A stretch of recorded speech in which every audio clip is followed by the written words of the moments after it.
form do the contacts happen? ¿En qué forma suceden los contactos? A mí hay una sensación muy especial que se me presenta a esta altura del plexo solar. There is a sensation concentrated in the plexus, in the solar plex of his body. Es una sensación como cuando uno está fuertemente enamorado. It is a sensation very much alike when you are tremendously in love. Y esta sensación me despierta. And this sensation sometimes wakes him up at night. Y sé que voy a tener un encuentro con ellos. And he knows he's going to have an encounter with them. Sí. Lo que me agrada de esta experiencia que he tenido, what he likes about this experience he has had, es que la comunicación que ha habido con ellos is that the communication they have been having es como la comunicación que estamos teniendo tú y yo en este momento. Is just as we are now. So it is a purely physical contact. Es una absolutely physical. Puramente física. Bueno, los puedes tocar. Los puedo tocar. Y en ocasiones ellos presentan un cuerpo de luz.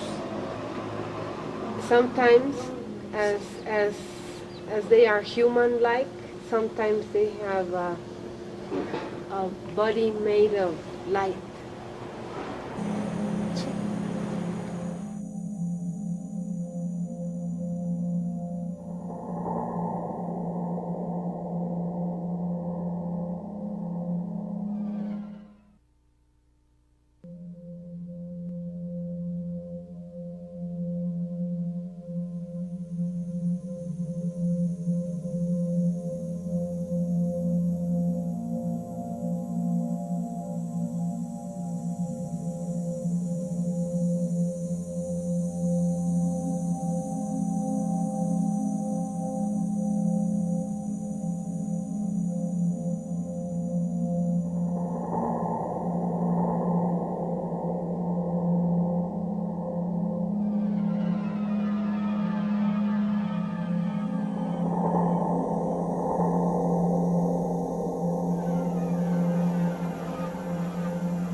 Sometimes these ships appear in great altitude, coming down slowly to hover eventually over the ground in an altitude of 1.5 feet.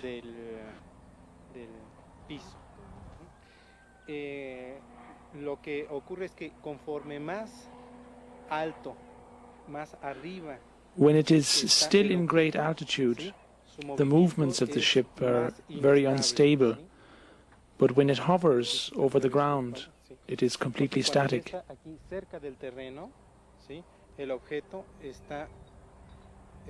But it also happens that the ship suddenly appears right on this spot. For me, it's like a kind of magic. They come directly out of the light, slowly, part for part. Their body emerges out of this wall of light.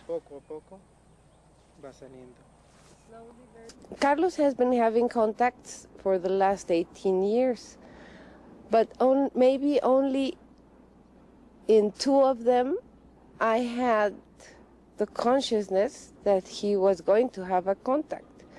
So I was helping him to get dressed and to be warm so he wouldn't get sick.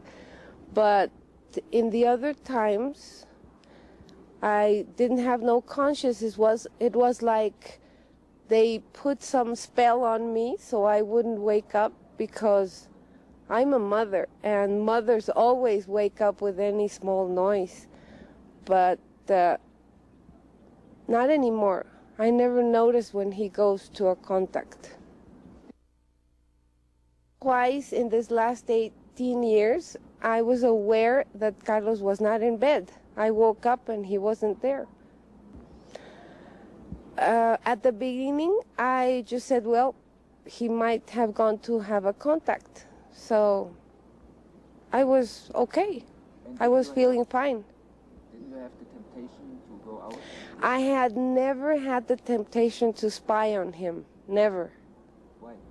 I don't know. I am very curious, and I really would like to know more about his contacts, but I never felt the need to spy on him.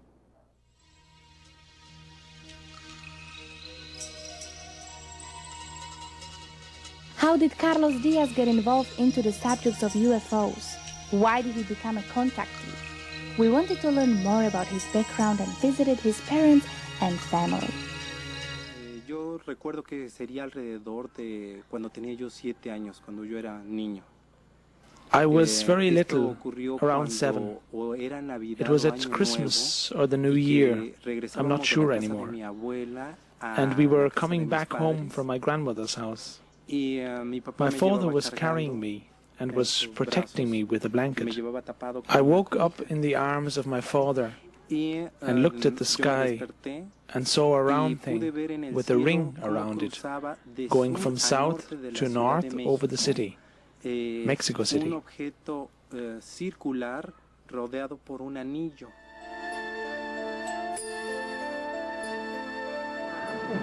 Eso sí, eso siempre. What kind of child was Carlos Diaz? Was he special in any way? ¿Era especial, de alguna manera especial? Sí. Sí. In what way? Era muy como de investigation. Uh-huh. Le gustaba la investigación. He always liked investigation. Was he interested in outer space, in UFOs? Estaba interesado en cosas del espacio. Desde pequeño. Ajá, Desde chiquito. Le pedía a los Santos Reyes un casco de astronauta. He would ask for Christmas an astronaut hat. Sí, le pedía a los Santos Reyes. Y robots y todo. And he would ask for robots. Y veía puras películas de... And he was always looking TV shows from space. Pues porque es una coincidencia que cuando él viene es cuando vemos a los ovnis. Because how come it mustn't be a coincidence that when he comes we can see the UFOs? Como que lo andan buscando. It's like they're looking for Carlos. I think he had contact since he was little without knowing it, and that's why he was so attracted by space. Incidente ocurrió en el año de 1979. En aquella época vivía en la casa de mis padres y It happened in 1979, very early morning, around 6:20 or 6:30 a.m. I woke up by a strange feeling in my solar plexus. I saw a light reflecting on the wall, and it entered from a small triangular opening the curtain left from the window. I got very curious, and so I got up and looked out of the window to see what was going on.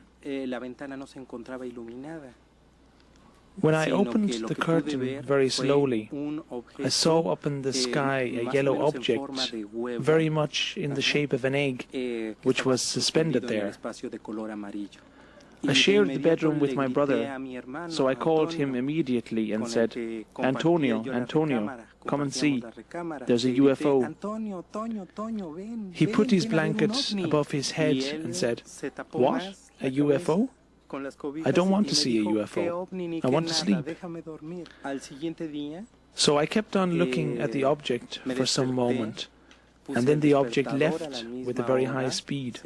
The next day I set the alarm clock for the same hour I saw the object that day, and I was waiting that it returns. And indeed I saw the object again, and after a few seconds the object flew away again. So on the fourth day, I had my camera ready on a tripod with a cord trigger. The object came from east to west over the city, and I was able to take a picture. I opened the shutter for 4 seconds. I was afraid it would fly away, and I captured it on film. I was very glad I did that, to have an evidence in my hands for my brother. Creo que a las 4 de la mañana. No, eran 6:30 de la mañana. 6:30, no lo vimos. Nomás estaba emocionado. We didn't see him at the real moment because it was very early in the morning, but after that he was very excited. Sorprendido. And surprised. The one who was mostly shocked was Carlos' brother, who did not believe in these objects. He was awakened by Carlos, but didn't want to get up, because he didn't believe. So when he saw the picture, he was very surprised. No se quería levantar a verlo, y él sorprendido le decía, "Mira, mira, ven. No, yo tengo sueño." The films and photos of the so-called ships of light taken by Carlos Diaz are considered by many UFO researchers the best in the world. Others rejected them as being too good to be true. The Mexican optical physicist and computer expert, Professor Quesada, is convinced that they're real. But this was just one single opinion. To verify the results of his analysis, we consulted leading experts in the US, Italy, and Germany.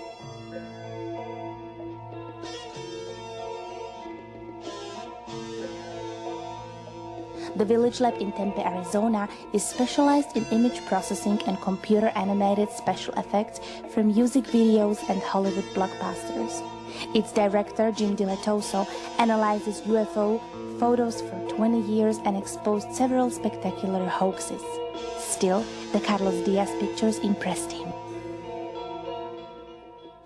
So concerning the Carlos Diaz picture, here's another thing to point out of note. If this is a small object with a beam splitter and it was close to the camera, we would find that the edges of the object out here would reveal themselves to be sharp like this, not distorted like this. No one test is conclusive. You have to take everything together, like going to the doctor, who has blood tests and x-rays and a variety of tests that you put everything together and draw a conclusion. The fact that we have a distortion out here and sharp edges here is one factor that indicates that this is probably not a small model in the beam splitter or superimposed. This has all the properties of coherent light, not diffuse light, not incandescent light, but coherent light, like a laser. The properties of the direct illumination and the properties of the reflected light are identical, as if the reflected surface did not absorb or diffuse any of the light. That's really strange. That's really strange. it's like the light is coming and bouncing off of that surface as if it's an absolutely precision polished mirror. No absorption or changing in the light characteristics at all. In fact, the brightness is almost identical. These colors are not distorting and blending together. It'd be like having a red laser and a yellow laser right beside each other, and they are not blending, making a new color. In fact,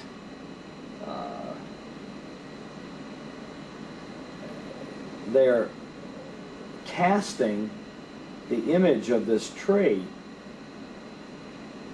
into the reflection here. And it is enlarging it as if this is a light source, casting a projected image of the trees like a hologram onto the surface here. If Carlos Diaz is doing this as a hoax, he's figured out some very clever methods. It's easy for someone testing pictures to go, oh, it's a fake, and he did it like this and like that. People that say it's a fake, they need to go do this. They need to figure out a way to do this and duplicate this picture. I can't figure out how it would be done with ordinary or even extraordinary tools and supplies that are around. We can use computers and test this thing forever. But there's some real basic things in optics and the characteristics of light that we don't need a computer to analyze those aspects of this. Try it yourself and see what you get. It's very unusual. I'm more interested in this picture than in most any other UFO pictures that I have seen, and it can't be easily dismissed. My conclusion at this moment is that this is an authentic picture of a very unusual phenomena, an unusual object. I don't think it's been faked. How big do you think it might be? I think this is a large object, larger than a bus or a tractor-trailer truck, 40, 50, 60 feet, because of its unusual luminance, light characteristics.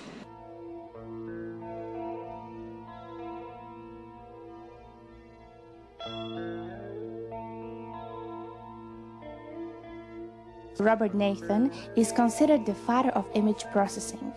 He conceived it in the 60s and developed it ever since. He made NASA's Jet Propulsion Lab to the first in the field, the processor for all photos sent to Earth by NASA's both manned and unmanned space missions.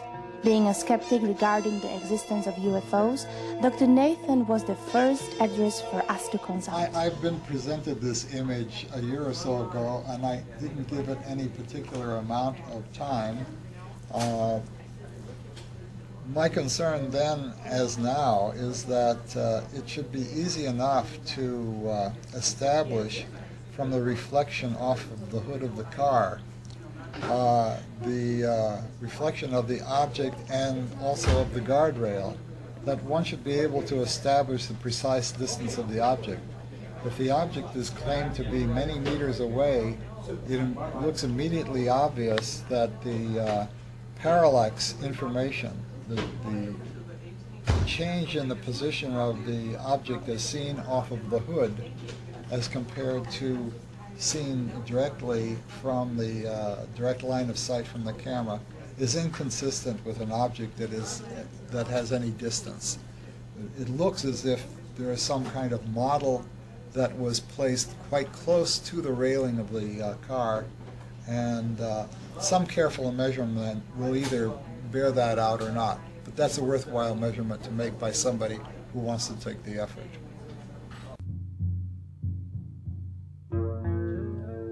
Following Dr. Nathan's recommendations, we asked Diaz to take us to the site where he shot his pictures to verify the landscape details and measure the distances.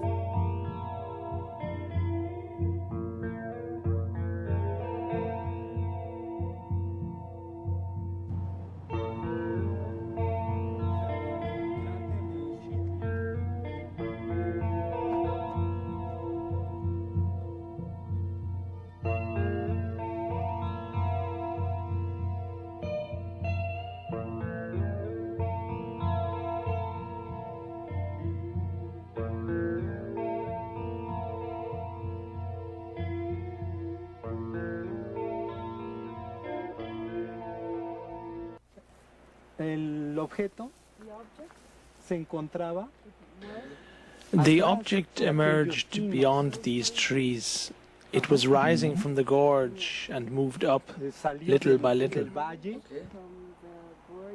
Del valle y fue ascendiendo poco a poco.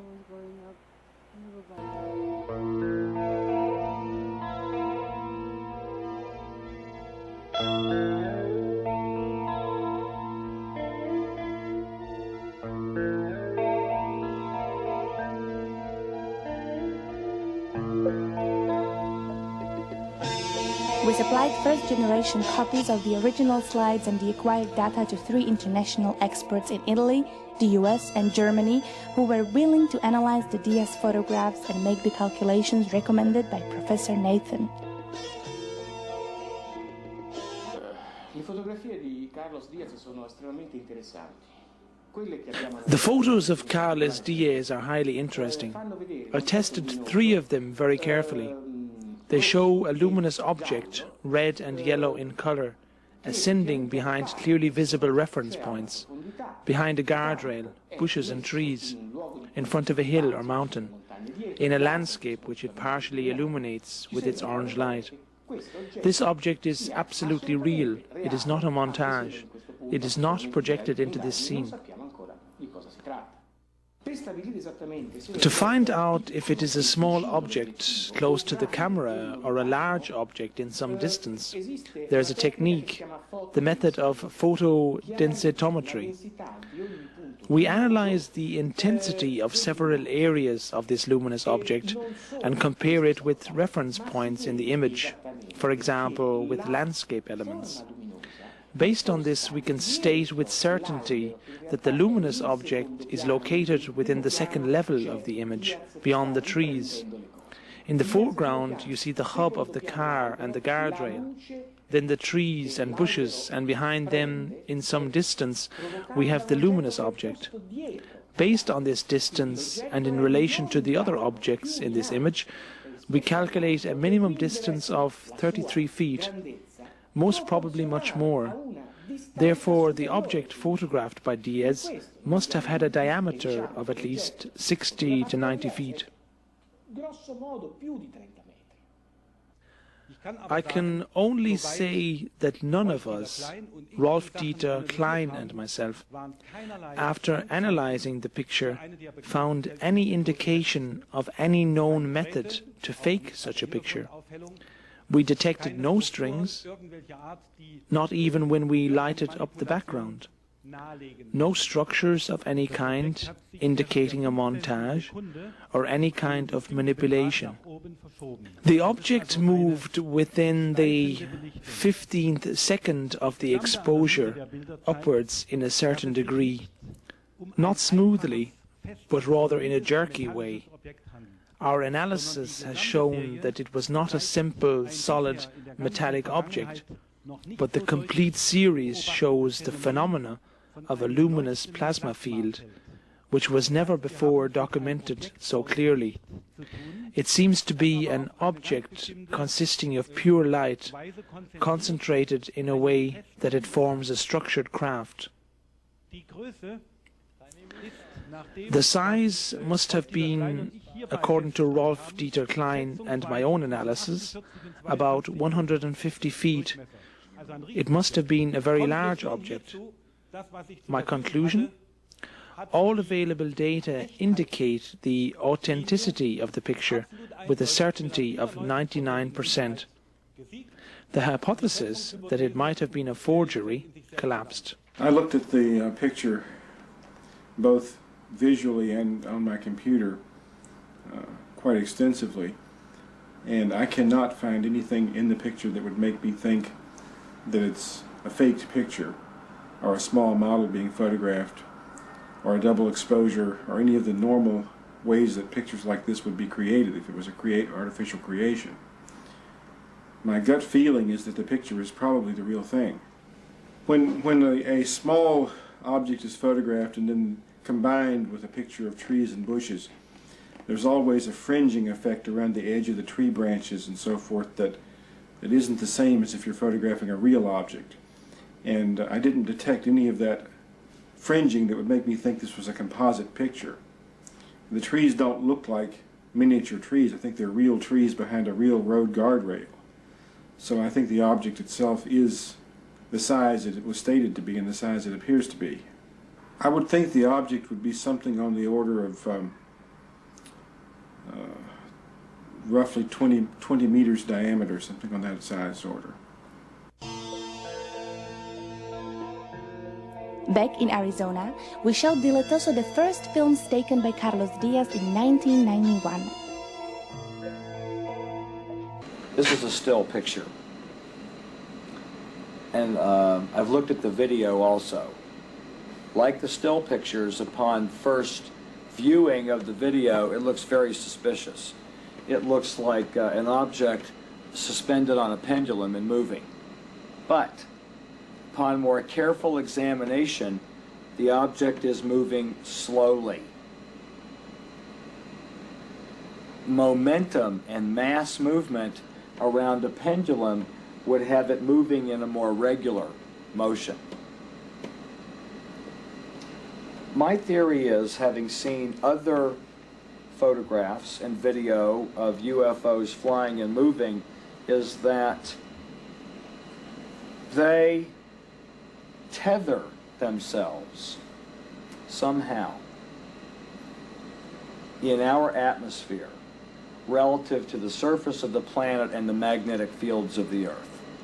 Much like a boat with an anchor, that boat would be moving around the center point of an anchor. They look like they're moving around a pendulum because they are. But not because it's fake, but because it's real. We found the same wobbling movement of the craft filmed by Carlos Diaz in several other authentic UFO films, including those taken by astronauts of the Space Shuttle in 1991 in the Earth orbit.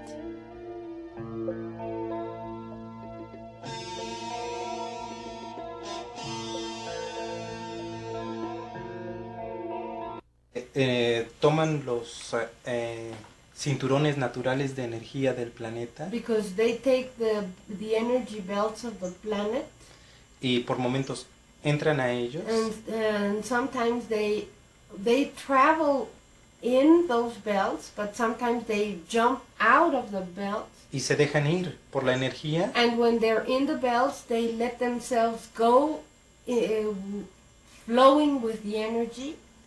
Y si quieren ellos mantenerse en ese lugar, and if they want to maintain themselves in one certain place, están actuando un poco en contra del cinturón de energía, del fluir natural de la energía. Flow of the energy of the belt. Entonces por eso se ve los brincos que hacen. How they jump. Pero en el momento en que se dejan ir con la corriente. But once they go and flow with the energy, entonces se van a una velocidad impresionante. Then they travel at a very, very high speed.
But when we brought in the new films Diaz took in 1995, Diletoso was rather skeptic.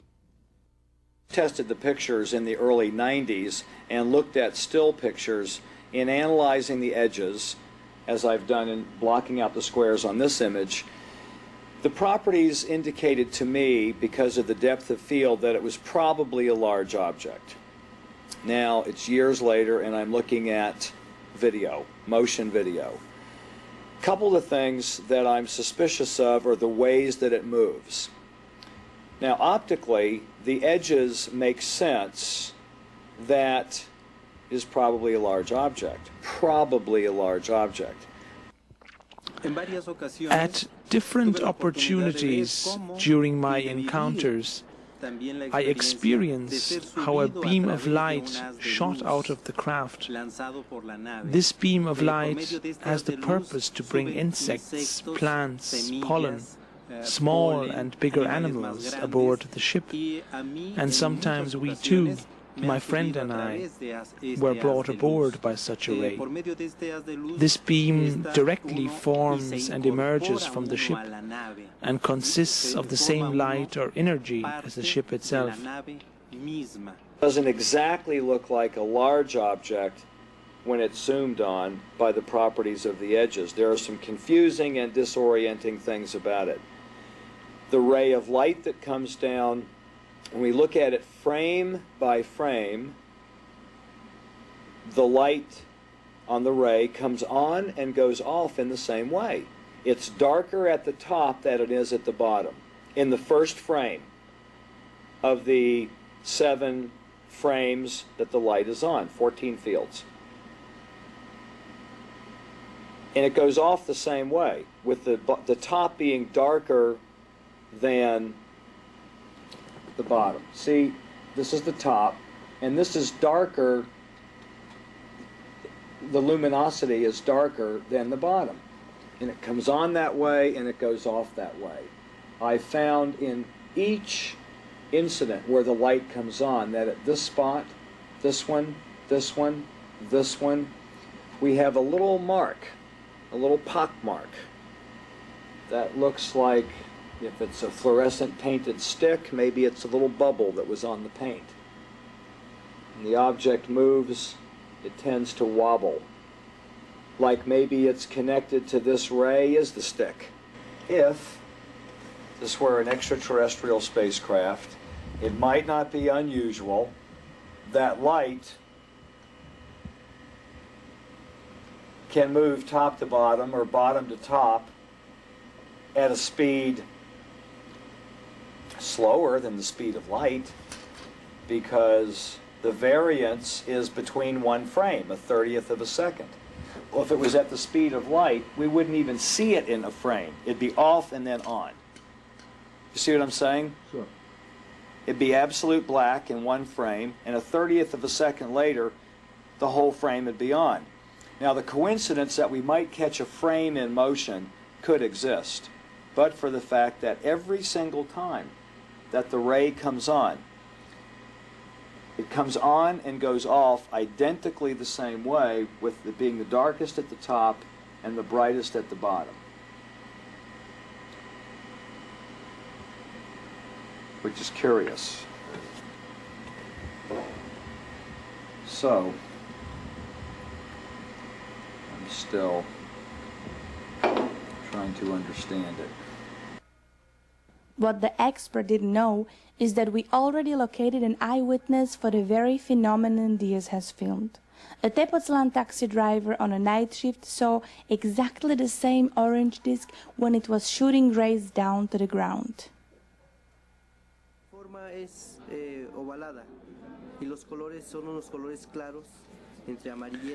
It was oval-shaped.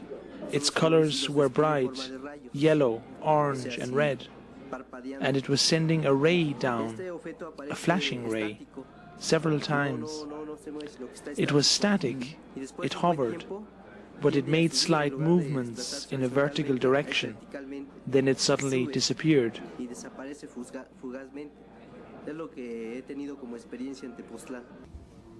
Anyway, we were still skeptical about the new footage. But since one of the films contained clear foreground data, it was easy to find out if it was filmed in the real nature or on a tabletop with the use of a miniature tree. We therefore asked Diaz to take us to the site where he took his film.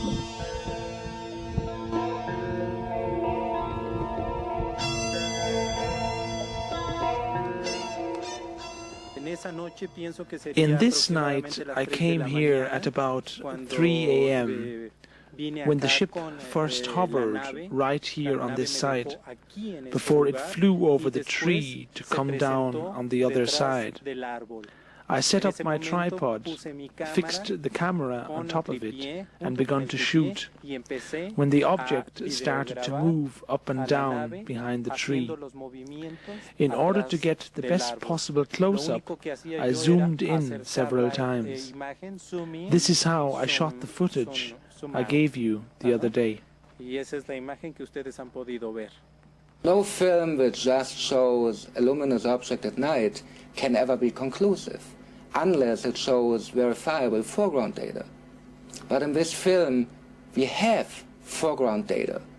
The object is partially covered by the branches of a tree. Is it a large tree? We asked Carlos Diaz to take us to the site where he claimed he shot the film. We measured the diameter of the tree, the distance from the camera, we compared the zoom range of the camera, and we shot a lot of comparative footage from the same perspective.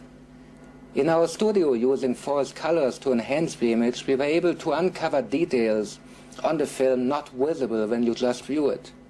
You have the same shape of the tree, the same right angle between the trunk and the branches, the same extended branches on the right side, and a second round tree or bush right in front of it. Although we were there years later, this is enough correlation to say it was the same tree in the same perspective. Any possibility of a montage or blue box effect? No. There's a direct interaction between the object and the tree. The tree vibrates, obviously touched by the energy field of the craft. And the glow of the craft slightly illuminates both the tree and the bush. This footage is real. It shows a large craft, and it is one of the best UFO films ever taken.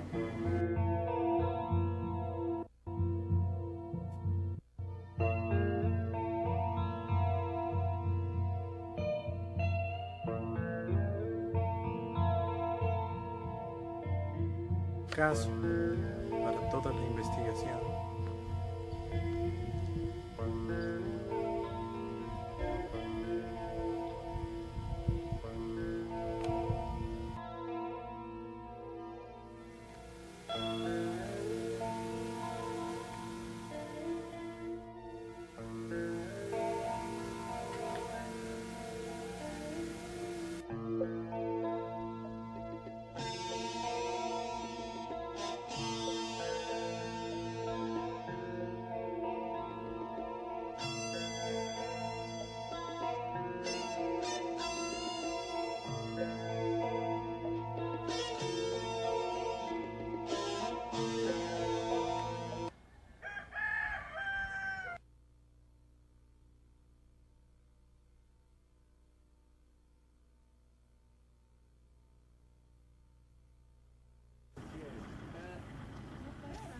Soweit es geht.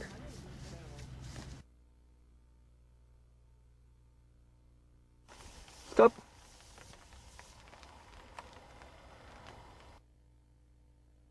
After a careful measurement, we found the tree to be 35 feet wide, with a distance of 345 feet from the camera. Therefore, the craft was at least 60 feet in diameter.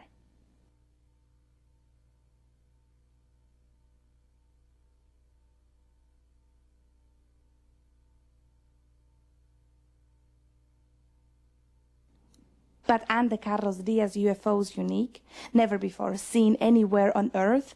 No, they aren't.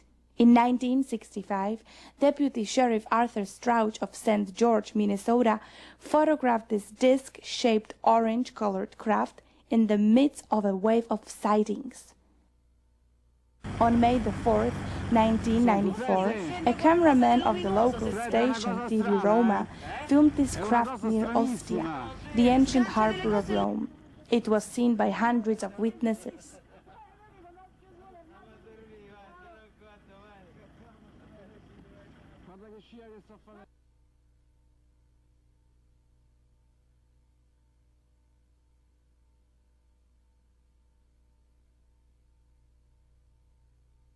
In the enlargement, the same details are visible as on the Diaz films. Furthermore, little bolts of light are obviously dropped from the main craft, the same type of luminous spheres as they are regularly seen over Tepoztlán.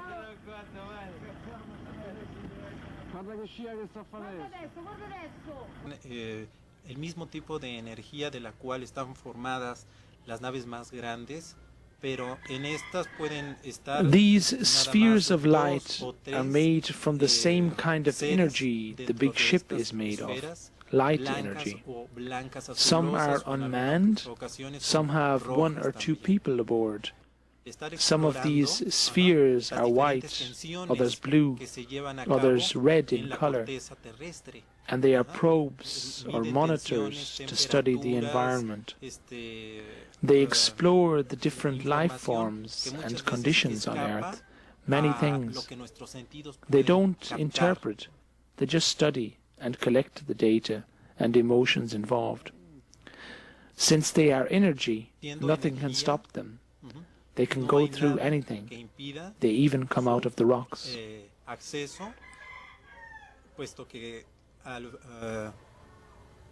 Ahora sí, siendo energía, no hay nada que los pueda detener. Another film was taken on August 23rd, 1994, by Daryl Spence in Mansfield, England.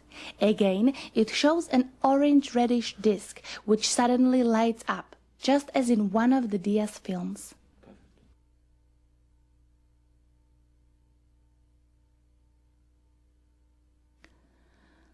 What causes this strange luminosity?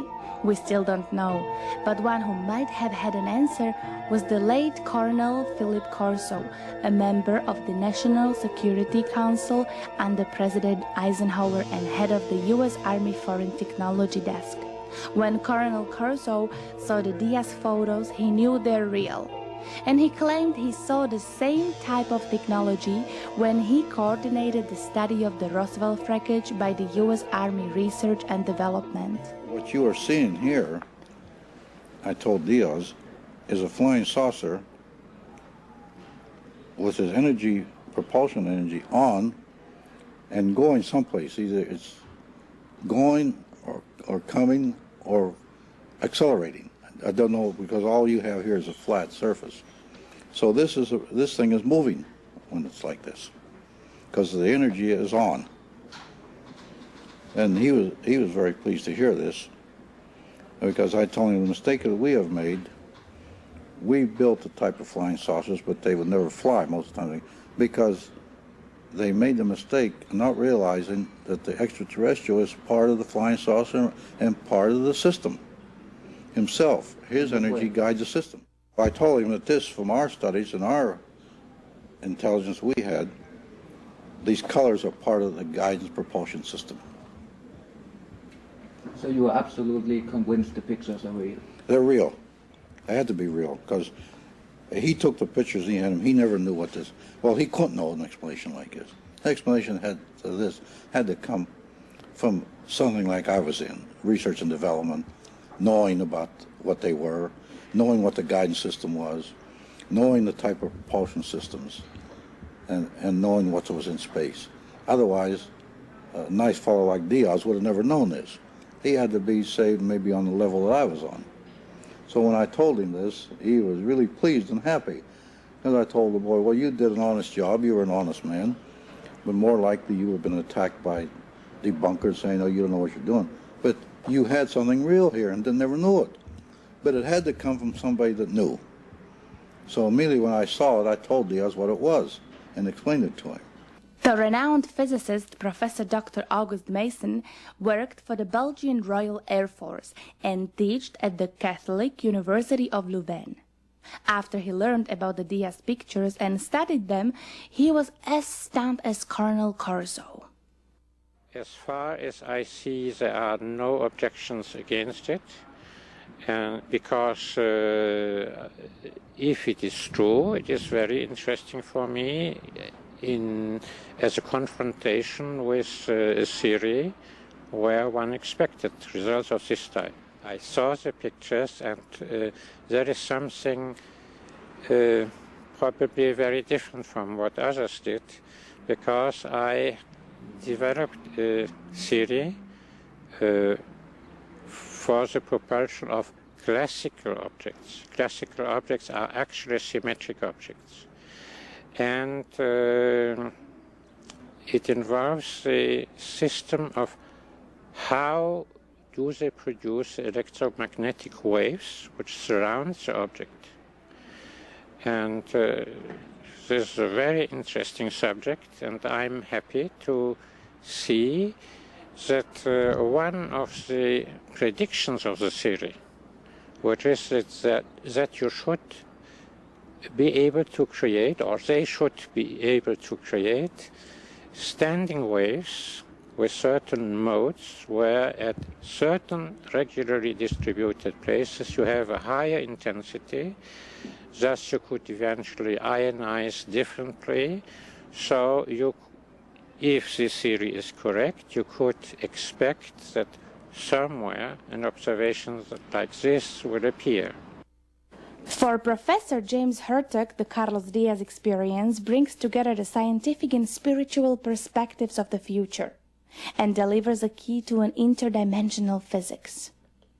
Carlos Diaz documents are very important because they show a different category of intelligence, what could be called the bioplasmic form of intelligence that is even beyond the extraterrestrial, which is using metallurgical or physical spacecraft.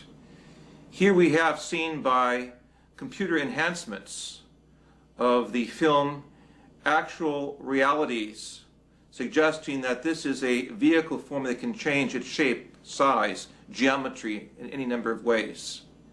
It comes close to what is called in the ancient documents of the prophets of the Western civilization, the Merkaba, or the vehicle of lights.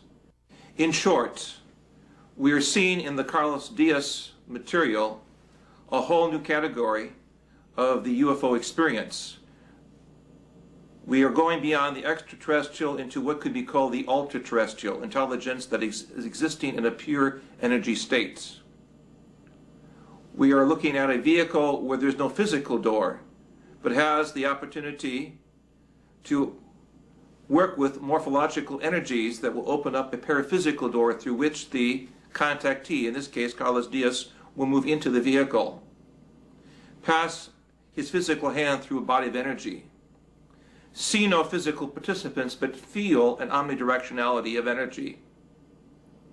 This case merits more study because it signals a graduation of ufology into another category, that of the ultra-terrestrial beings of intelligence, and will open a door to a whole new physics that will accept the possibility that there is a life so advanced that exists in a pure energy form, capable of manifesting itself through superluminal light without a physical form.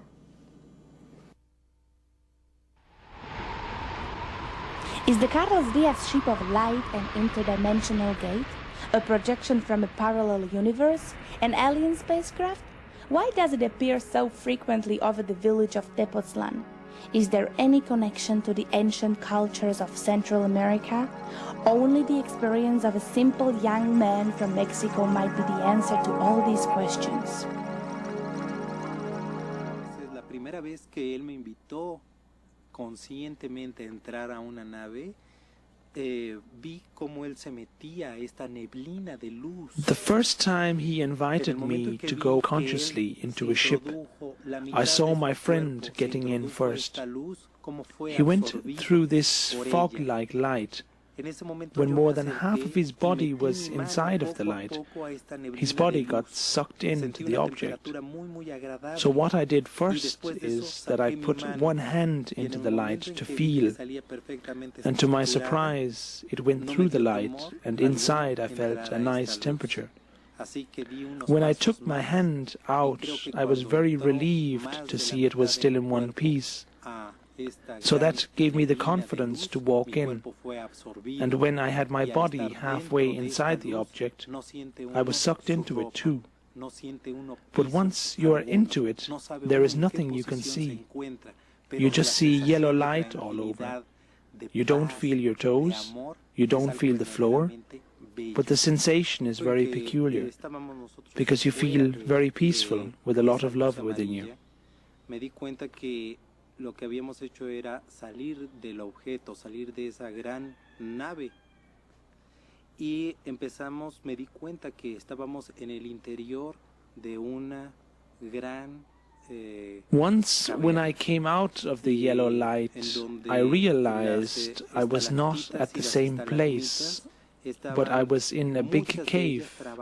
It had stalactites and stalagmites, and between them I saw several sculptures and ornaments, which were of the art of the Meier culture.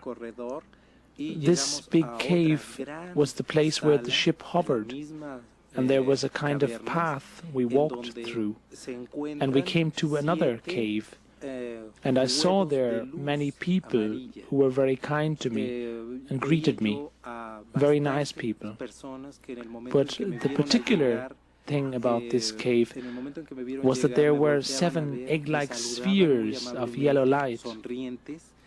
After we got to this place, my friend stuck his hand into one of the eggs and took out a small bowl of light, also yellow, and said that this little bowl could project a ray that would touch my 7th vertebrae in the middle of the spine, and it would take all the information which is in my neurons. Y me dijo que por medio de esta esfera saldría un haz de luz que me colocarían en la 7ª vértebra cervical o a la mitad de la columna. Si yo lo permitía así, tomarían información de todo lo que tuviera yo almacenado en mis neuronas. Después de eso, once I was there in this place, he invited me to go into one of those spheres of light, or eggs of light. When I did so, I realized that all the yellow color changed, and it was not yellow anymore, but it was a scene of a forest from the air. It was like if I was flying. And then I saw on each of my sides a wing, the wing of an eagle, and I realized that what I was looking at was the information from an eagle, his memories, that they had stored into this egg of light. Que me permitía ver el bosque desde el aire.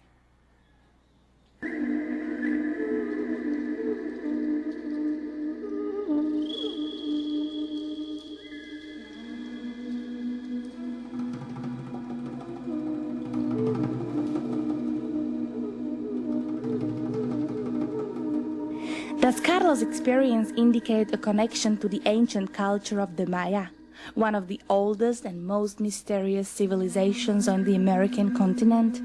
The Maya were famous for their advanced astronomy, their precise calendar, their mathematics, which were superior to those of contemporary Europe, but also for the splendor and magic of their art and their mighty temple cities in the middle of the jungle.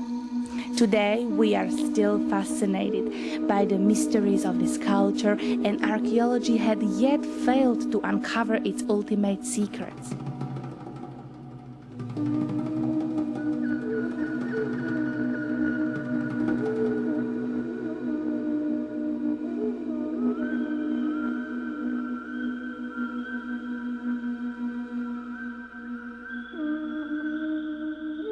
Several researchers speculated about a possible extraterrestrial connection.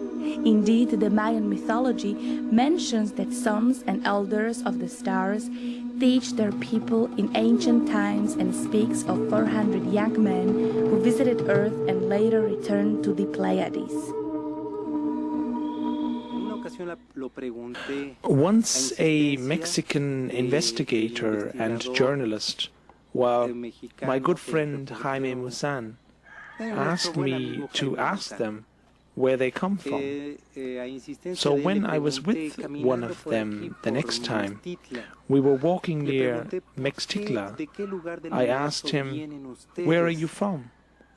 And he smiled at me and said, "Look, Carlos, I can give you the name of any star, any constellation, any galaxy. But what would this tell you? As far as you've gotten is your moon. So it makes no sense if I tell you where we come from, since you can't go there and verify."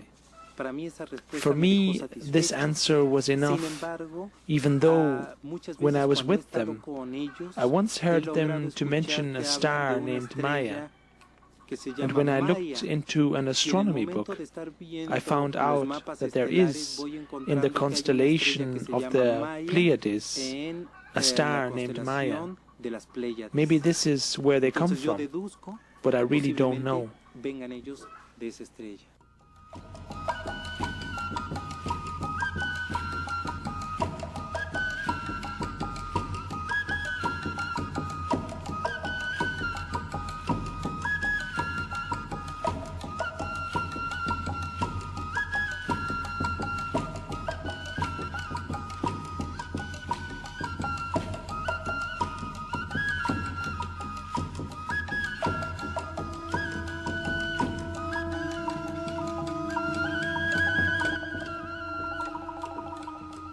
The religion of the Mayas indeed was one which studied the cycles of life, the laws of nature, and the harmony with creation.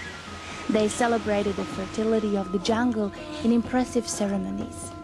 The Mayan priests and shamans identified themselves and during their rituals became one with animals and plants, with the sacred quetzal bird, the free-flying eagle, the busy ant, the fierce jaguar, or the wise snake.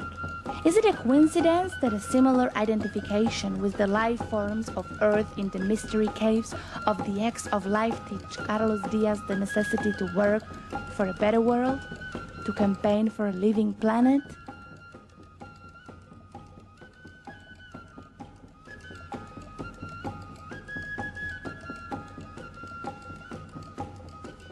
Después de eso, salí de la esfera o de este huevo de luz y pude entender que ellos han almacenado en estas esferas de luz muchísima información, no nada más de seres humanos, sino creo que de After entering these spheres or eggs of life, I understood that they store a great wealth of information in them, not just about human beings, but about all forms, all manifestations of life.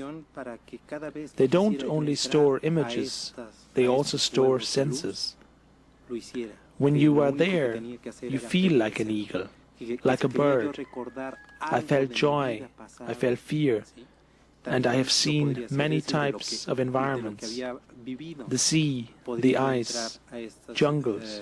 What I have learned from this is that every living thing is important for this wonderful planet.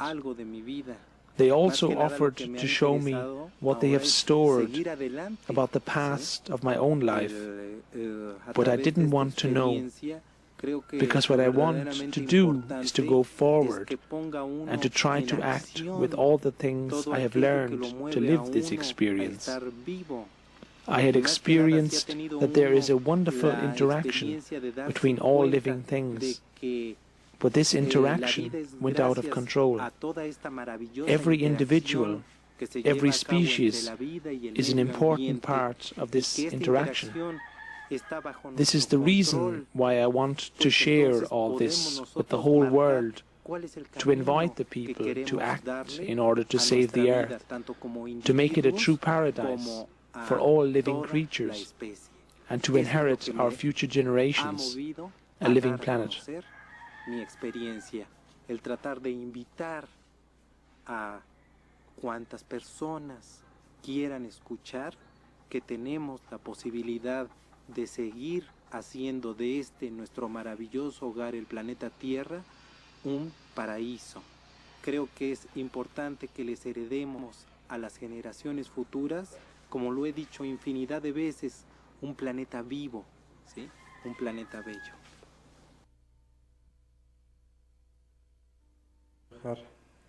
Al campo de fútbol y espero que se presente algo, puesto que la sensación es bellísima, es muy fuerte, y creo que aquí me van a hacer compañía estos dos buenos amigos.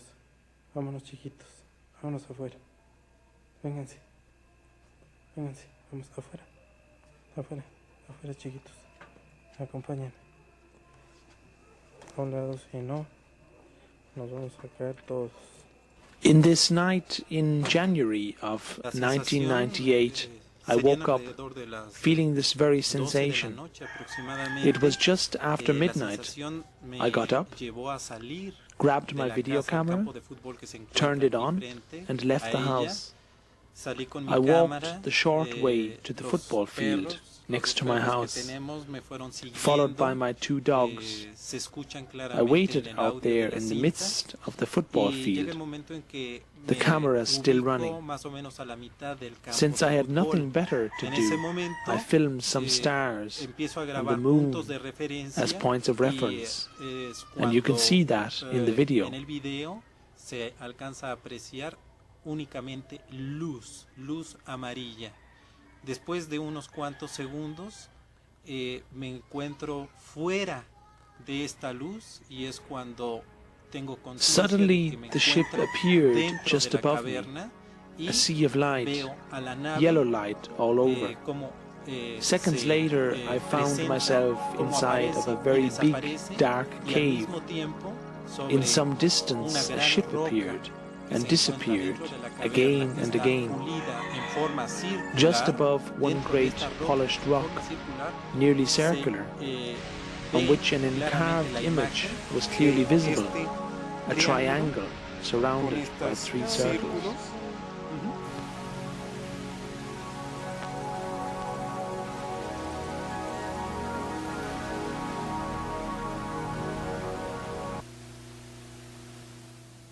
A sign?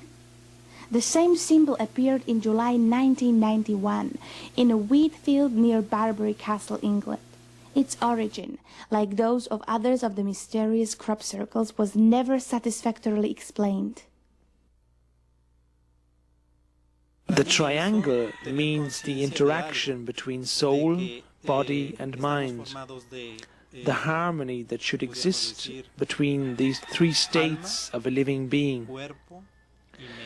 And the small circles in every corner of the triangle mean the simple ring stands for nature, the circle of life.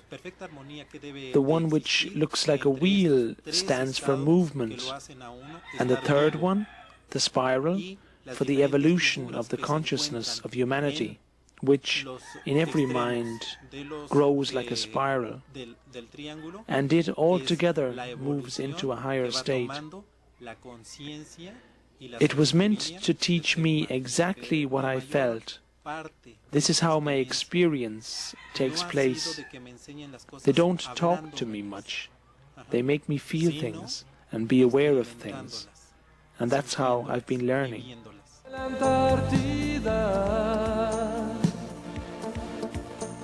Pero no azul de destrucción, de bosques que han muerto de inanición, por desechos de mercurio, de fundición.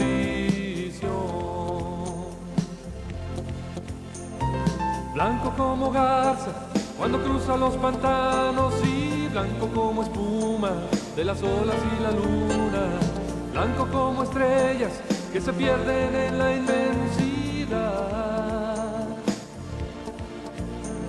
pero no blanco de destrucción, de detergentes y polución. Cuántas cosas vemos sin solución. Salvemos la tierra de todos nuestros errores. Limpiemos el aire, amemos las plantas y los animales. La madre tierra es la casa en la que todos vivimos.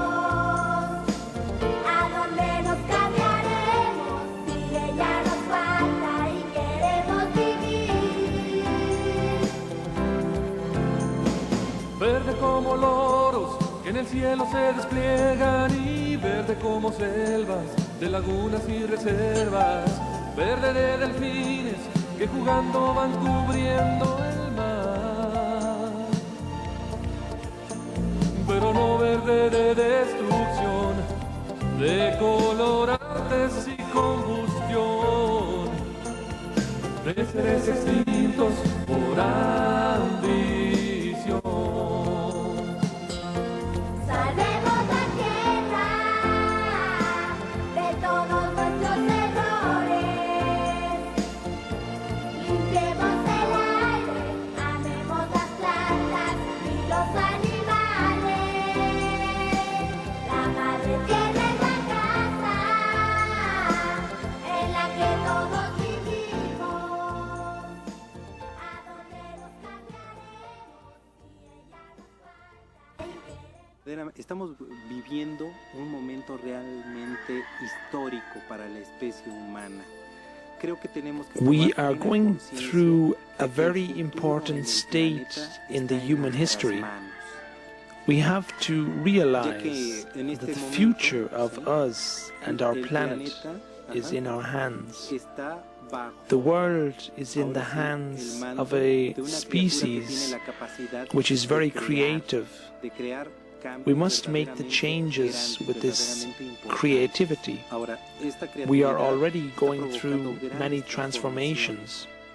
transformaciones This han sido, creativity en muchos sentidos, does the transformations, verdaderamente positivas, but these pero en transformations otras, can be positive or they can be están negative. actuando en contra And the de la negative vitalidad de ones nuestro are those propio which are hogar. Y destroying creo que en el nature, momento en que the vitality ponemos of the en una planet. balanza las dos partes de la creatividad del hombre, nos daremos cuenta que está dominando más aquella que está acabando con la vitalidad del planeta. If we don't Al dar a conocer put into esta balance the experiencia, positive es and the el de negative things invitar which we are doing with a our todas own aquellas creativity, personas que quieran the escuchar, negative side que will get quieran more and more ver, powerful que quieran and destroy sentir life on earth. lo maravilloso que es estar vivos y la maravillosa posibilidad que tenemos de actuar para poder seguir haciendo de este planeta un planeta vivo. Creo que My intention in sharing this with you all is to invite people to act so we can keep working for life.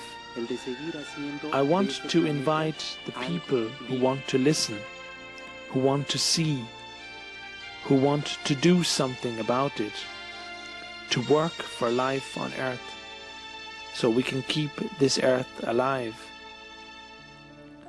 I don't share my experiences with the world to convince people of the existence of extraterrestrial life, but this experience has made me aware of the wonderful home we have. And I do believe that if we learn to respect and love life, the encounter with them will be inevitable. A amar y a respetar la vida, encuentro con ellos es inevitable. Indeed, it seems that the valley of Tepoztlan, a land considered sacred by its inhabitants even today, is like the eye of a hurricane, an island of peace between man and the nature. Therefore, it doesn't really surprise that it also became a cosmic enclave, an outpost of those who ride on the oceans of the universe.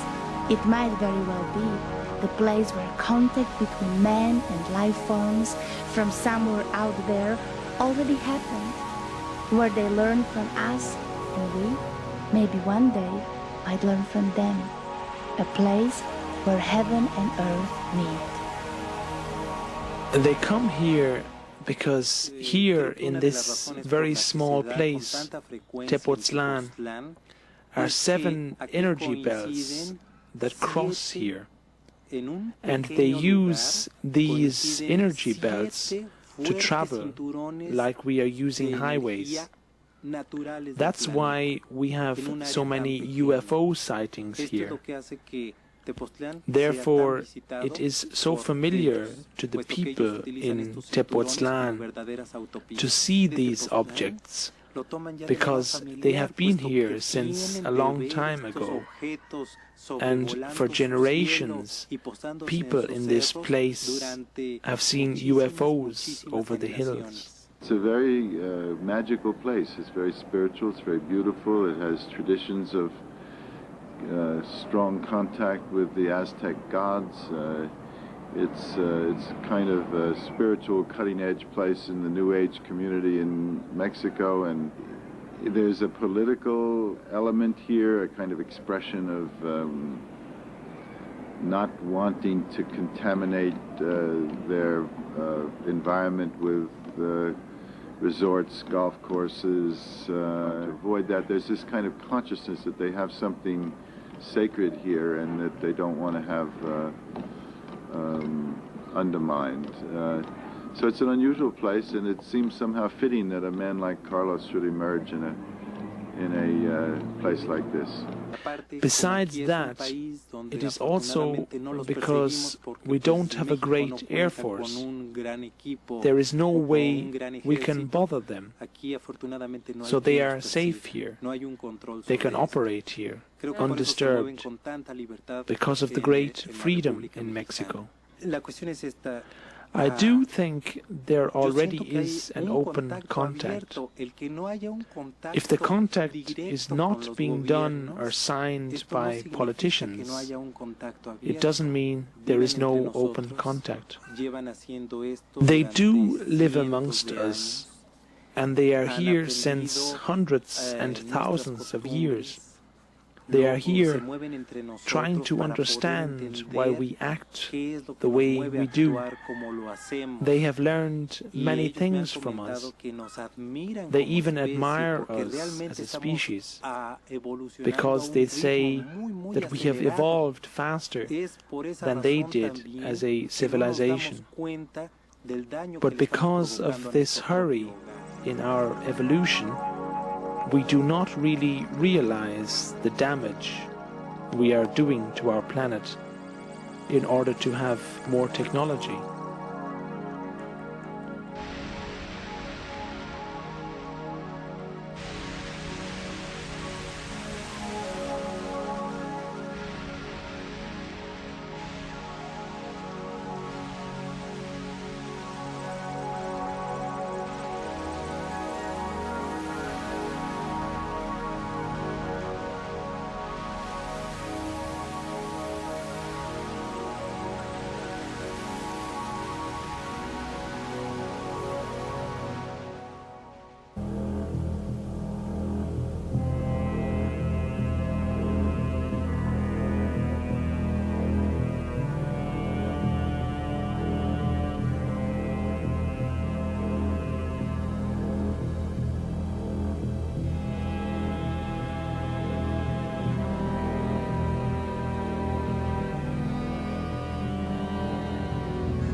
The activity of the volcanoes in Mexico and elsewhere in the world is just an answer to the aggression we are directing against the planet.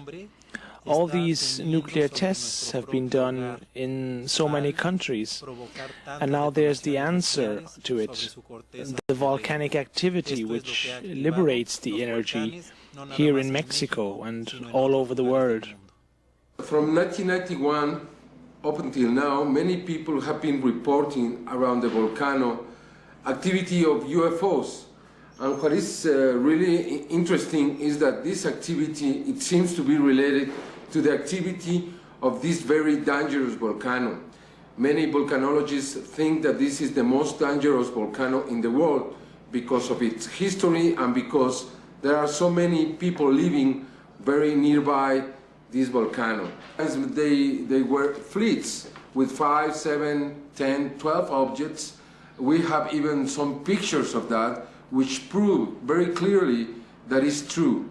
Many other people say that these objects have descent close to the volcano and they have seen even extraterrestrials close to the chiefs. The sightings, every time we're going to have activity of the volcano increase. For example, as I said, in 1991-92, we found out that the volcano was active because there was so much activity. Then we have a lot of activity after the middle part of 1994.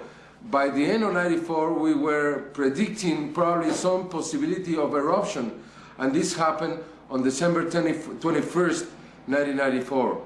And then on September 18th, 1998, we were in Puebla and we had many reports of many witnesses of 7 objects flying very close to the volcano. And we predicted new activity and new big eruptions. And from November 19th, 1998, we are living a new stage. We think is the final stage of this very dangerous volcano. This mountain could blow up, killing hundreds of thousands of people. It could become the biggest disaster ever in human history. Es dar a conocer la experiencia vivida por Carlos Díaz durante 19 años con estos seres llamados luz. The purpose of the center is to make the material and message of Carlos Diaz available, material which has been collected for over 18 years now and has been verified by experts and scientists from all over the world. But it is also to help people which have seen for the first time a UFO, like me, as I was very shocked when I saw a UFO for the first time. The center wants to explain this reality to the people. Necesidad o una inquietud que no se puede comentar con cualquier persona, las cuales no han tenido un acercamiento o un avistamiento de esta índole. Entonces, este centro va a recibir a todo ese tipo de gentes que necesiten de alguna explicación para poder hacer descansar a su mente de ese impacto que reciben la primera vez que ven un objeto no identificado. Afortunadamente hemos podido establecer una The center, the organization we are beginning to open, will let people know about the reality of the UFOs and help in the preservation of life on Earth. E invitar a la gente a actuar como ellos han aprendido a hacerlo en favor de la preservación de la vida.